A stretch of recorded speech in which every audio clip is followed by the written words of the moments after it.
Hello students, hope you are all right. So once again, welcome back to my English class, and today we are going to start block 11 from your volume 2.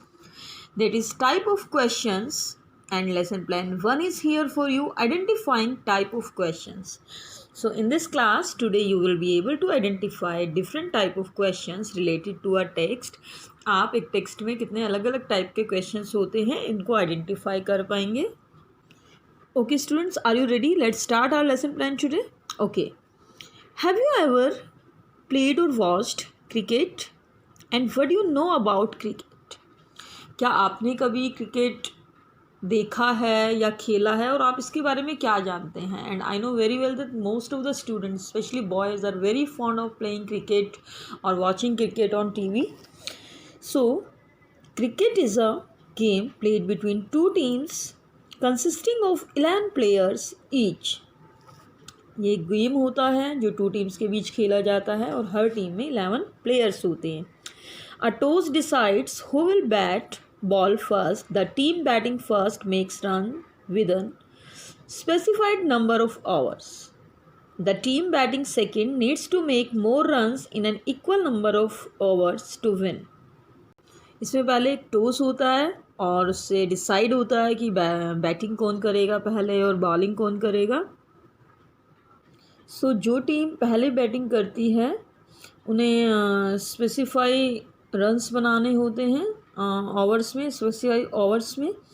और क्या होता है, जो team second number पे batting करती है उन्हें उनसे ज़्यादा नंबर के रन बनाने होते हैं, ज़्यादा रन स्कोर करने होते हैं ताकि वो उनसे जीत सके. So today we will read a story, The Match, and this story takes place at a cricket match. आज हम एक स्टोरी पढ़ने वाले हैं and you can open your Exceed content book at page number 73, The Match. So let's start. Manish and Priya are at the stadium. Priya still can't believe that they convinced their parents to let them come for the match with their friends. Manish और प्रिया दोनों stadium में हैं और प्रिया को believe नहीं हो रहा है कि उन्होंने अपने पेरेंट्स को कन्विंस कर लिया और उन्होंने उन्हें मैच देखने के लिए फ्रेंड्स के साथ आने के लिए permission they the. There they are, says Manish, pointing at Aman and Kirti trooping in slowly, pushing their way through the animated crowd. Kirti has brought colorful posters and pom-poms for everyone. Aman runs to get the popcorn while Priya shows Kirti the yummy homemade cookies she had in her bag. अब आगे क्या होता है बेटा story में, Manish point करते हुए कहता है अमन और कीर्ति की तरफ, देखो वो भी आ गए, धीरे धीरे आ रहे हैं भीड़ में से होते हुए. और कीर्ति कलरफुल पोस्टर लेके आई है, पॉम्पम्स लेके आई है सबके लिए. और अमन पॉपकॉर्न लेने जाता है और प्रिया कीर्ति को जो यमी होममेड कुकीज़ वो घर से लेके आई है उसके बैग में थे वो शो करती है. It's a glorious day and the due drops on the field gleam in the morning light. The stadium is thronging with excited fans and there isn't a single empty seat in sight.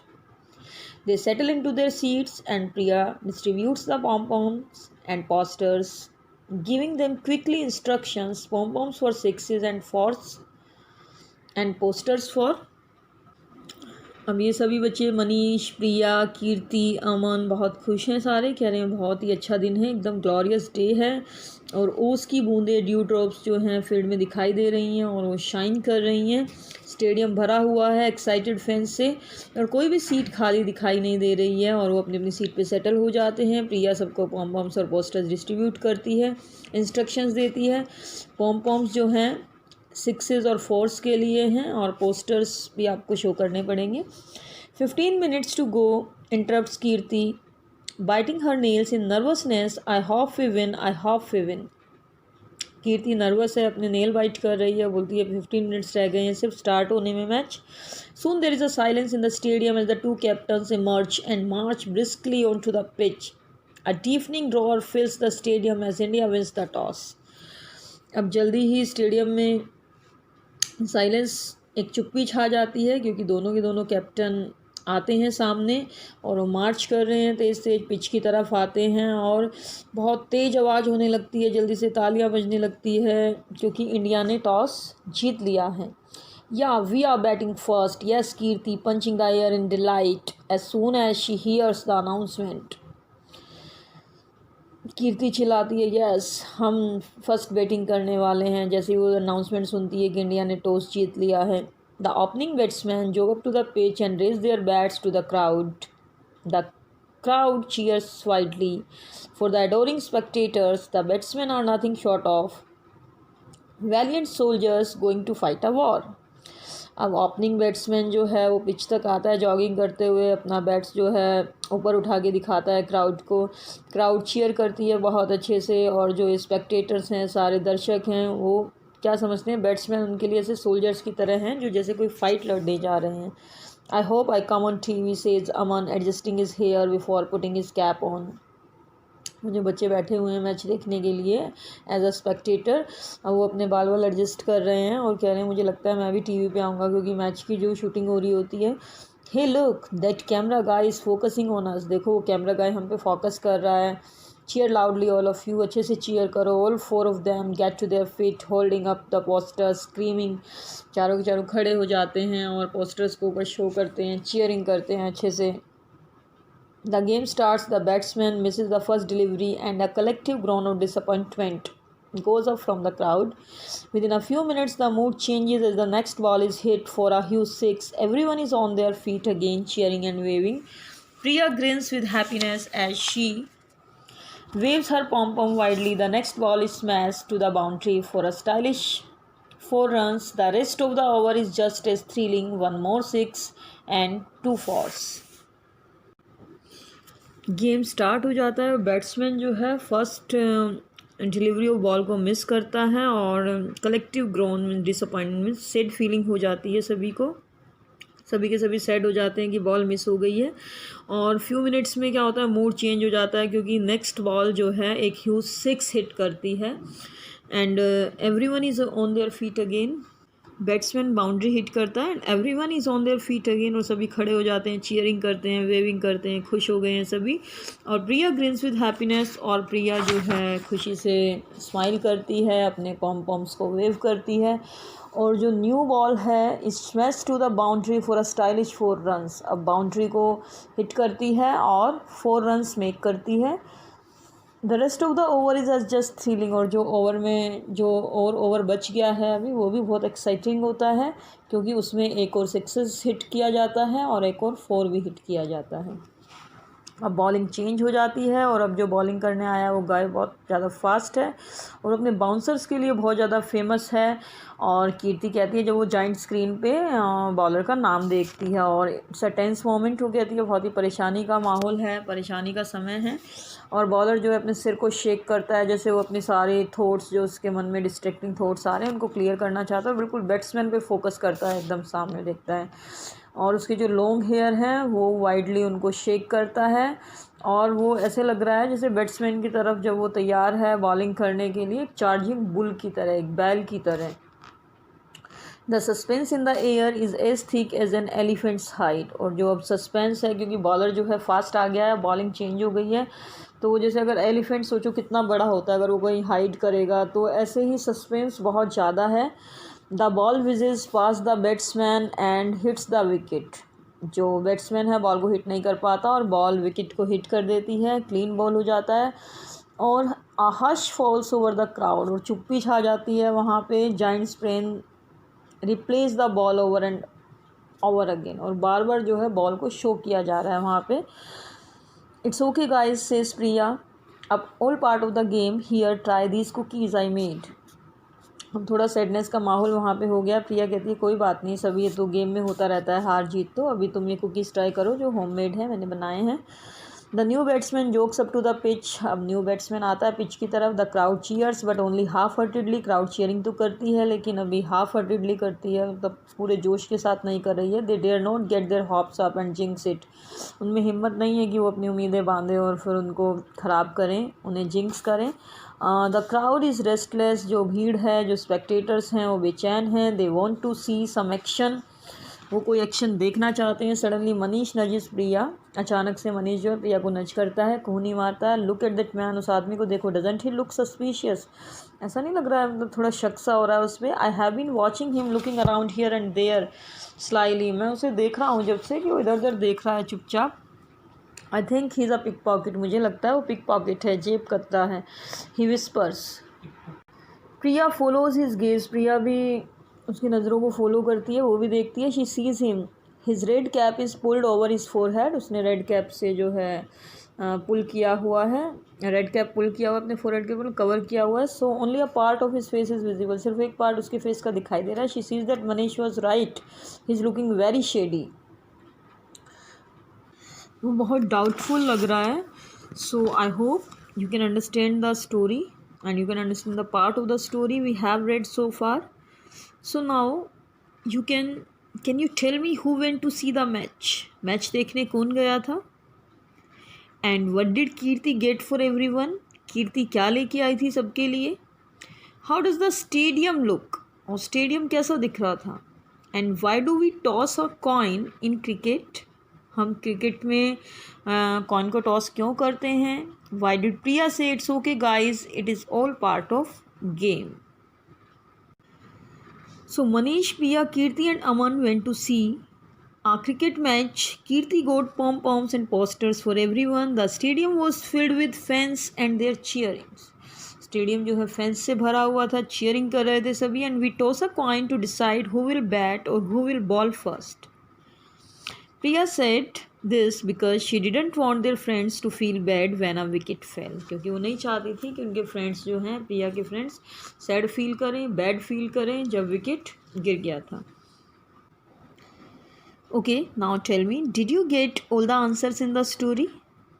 And how are the answers to the questions different? क्या आपको सभी answers जो हैं story में मिल सकते हैं या मिल गए थे? और क्वेश्चंस के जो आंसर्स वो कैसे डिफरेंट हैं? And how did you answer the questions whose answers were not given directly in the text? और आपने उन क्वेश्चंस के आंसर हम कैसे दे सकते हैं कि जिनके आंसर्स डायरेक्टली जो है हमें टेक्स्ट में, बुक में नहीं दिए होते हैं. We didn't get all the answers in the story. Some of the answers came directly from the story. Such details are called explicit details. जिन क्वेश्चन के आंसर टेक्स्ट में या बुक में डायरेक्टली गिवन दिए होते हैं, जैसे कि who went to see the match, अब डायरेक्टली दिया हुआ है कौन कौन गया था मैच देखने, अमन, कीर्ति, प्रिया. सो डायरेक्टली दिया हुआ है कीर्ति क्या क्या लेके आई थी, पॉम्स और पोस्टर लेके आई थी, ये भी डायरेक्टली दिया हुआ है. तो जिन क्वेश्चंस के आंसर डायरेक्टली हमें मिल जाते हैं वो एक्सप्लिसिट डिटेल्स होती हैं. For example, Manish, Priya, Kirti and Aman went to see a cricket match and Kirti got poms and posters for everyone. That's what I have told you earlier, कि जिनके डायरेक्टली आंसर मिलते हैं वो एक्सप्लिसिट डिटेल्स होती हैं. And for some answers we had to use our background knowledge and experience. कुछ questions के answer के लिए हमें बैकग्राउंड नॉलेज यूज़ करनी पड़ती है, एक्सपीरियंस यूज़ करना पड़ता है. For example, we toss a coin to decide who will bat ball first is something we know already and is not given in the story. कि हम टॉस क्यों करते हैं ये तो हमें स्टोरी में नहीं बताया हुआ, तो ये जो हमारे पहले की नॉलेज होती है और एक्सपीरियंस होता है तो वो हमने यूज़ किया यहाँ पे इस क्वेश्चन का आंसर करने के लिए. We sometime need to answer questions by combining the information given in the story and our own knowledge. और कभी कभी हमें कुछ क्वेश्चंस ऐसे होते हैं जिनका आंसर देने के लिए हमें अपनी नॉलेज यूज़ करनी पड़ती है, और स्टोरी में जो डिटेल्स होती हैं, जो इन्फॉर्मेशन होती है वो स्कैटर्ड होती हैं, बिखरी हुई होती हैं इधर उधर. हम उनको सबको कंबाइन करके और अपनी नॉलेज एक्सपीरियंस को यूज़ करके उन क्वेश्चंस का आंसर हमें देना पड़ता है. For example, Priya saying it's okay guys, it is all part of game. अब प्रिया ऐसे कह रही कोई बात नहीं, ये सब गेम में होता रहता है. So is given in the story, but to answer why she said this, लेकिन उसने ऐसा क्यों कहा, तो डायरेक्टली तो नहीं दिया हुआ है क्यों कहा है. We need to use the information and our knowledge of when and why we generally say something like this. तो हमें अपने नॉलेज और एक्सपीरियंस यूज़ करना पड़ेगा कि हम ऐसा क्यों कहते हैं कि कोई बात नहीं, होता रहता है. For example, to encourage friends who get upset when wickets fall. हम इसलिए कहते हैं कि हमारे फ्रेंड्स को इनक्रेज करने के लिए हो, ताकि वो डिमोटिवेट ना हो, ताकि वो अपसेट ना हो. Details which are not directly given in a story and which we need to infer on our own are called implicit details. तो जो डिटेल्स डायरेक्टली स्टोरी में नहीं दी होती हैं, हमें अपने नॉलेज को यूज़ करके, एक्सपीरियंस को यूज़ करके या बुक वाली इंफॉर्मेशन को यूज़ करके जो हम क्वेश्चंस का आंसर करते हैं वो इम्प्लिसिट डिटेल्स होती हैं. Now, what is the importance of knowing that there are different types of questions? हमें ये जानना क्यों ज़रूरी है कि अलग अलग टाइप के क्वेश्चंस एग्जिस्ट करते हैं. Yes, you can think. Knowing that there are different type of questions help us to understand that we do not get answers to all the questions from the text. इससे हमें ये पता चलता है कि हम सभी के सभी जो क्वेश्चंस का आंसर हमें टेक्स्ट से नहीं मिल सकता. We need to use our knowledge gain through the experience. हमें जो एक्सपीरियंस से जो नॉलेज है, हमारी प्रीवियस नॉलेज है, वो भी यूज़ करनी पड़ेगी, और background knowledge on the topic to answer some questions. और जो हमें टेक्स्ट से, जो हमने पूरा लेसन पढ़ा है, जो हमने टेक्स्ट रीड किया है, उससे जो हमें बैकग्राउंड नॉलेज मिली है, वो भी हमें यूज़ करनी पड़ेगी. Now take out your worksheet at page number 5. Identify types of questions. Read the paragraph and answer the questions. Tara's life is going to change soon. Tara has lived in Mysore for entire life. Tara and her family are moving to Goa tomorrow. Tara hates the idea of moving to Goa. She is leaving behind her best friend Rama. She will miss the basketball team and she had played in for the last 2 years. And to make matters worse, she is moving on her birthday. It is her 15th birthday and she wanted to spend the day with her friends. Not watching her house being packed up and put on a truck. Nothing could be worse than moving to a new place on your birthday, she thought. No one ever asked what she wanted. तारा की life बहुत जल्द change होने वाली है और वो हमेशा से मैसूर में रही है. तारा और उसकी फैमिली अब गोवा मूव कर रहे हैं और तारा को गोवा जाने का आइडिया बिल्कुल पसंद नहीं आ रहा है. वो अपने बेस्ट फ्रेंड को क्योंकि छोड़ के जा रही है. पीछे रमा उसकी बेस्ट फ्रेंड है. वो अपनी बास्केटबॉल टीम को मिस करेगी जो वो पिछले 2 सालों से खेल रही थी. और भी ज़्यादा उससे बुरी बात क्या है कि वो बर्थडे वाले दिन जा रही है, उसका 15th बर्थडे, और वो चाहती थी अपने फ्रेंड्स के साथ टाइम स्पेंड करे और वो नहीं देख पा रही थी कि घर में सामान पैक हो रहा है और उसे ट्रक में रखा जा रहा है. इससे ज़्यादा बुरा क्या हो सकता है कि अपने बर्थडे वाले दिन किसी नई जगह पे जाना पड़े और कोई नहीं पूछ रहा था वो क्या चाहती है. So who is Tara's best friend? Rama is Tara's best friend. In what ways can moving to a new place be exciting? कि अगर हमें न्यू प्लेस पे मूव करना पड़े तो एक्साइटिंग कैसे हो सकता है? Moving to a new place can be exciting if we make new friends. New places will have new things to discover such as parks and gardens. नए प्लेस पे जाएंगे तो अलग अलग चीज़ें होंगी डिस्कवर करने के लिए. How does Tara feel about moving to a new place on her birthday and why? Tara कैसा फील करती है बर्थडे पे नए प्लेस पे जाने में और क्यों? Tara does not like the idea of going to a new place on her birthday. She wants to celebrate her birthday with her friends. Question 2. Different questions are mentioned below. Match the questions first A, first B, first C to the correct type. A question whose answer is written in the story. जो ये वाला question है who is Tara's best friend, ये लिखा हुआ है तो इसको ए से ए को मैच कर देंगे. A question whose answer is not given in the story but we can use our background knowledge to answer it. तो ये बी पार्ट है कि नए प्लेस पे जाना कैसे एक्साइटिंग हो सकता है. A question we can answer by using information in the story and our background knowledge. ये सी पार्ट है कि तारा कैसा फील कर रही है बर्थडे पे जाने में और क्यों. How does asking and answering different type of questions help us to understand the paragraph better. कि जब हम अलग अलग तरह के क्वेश्चन पूछते हैं या आंसर करते हैं तो कैसे हम पैराग्राफ को बेटर समझ पाते हैं. Different type of questions help us to know all the information is not given in the story. In order to understand the story completely we need to use our background knowledge and the information given in the story.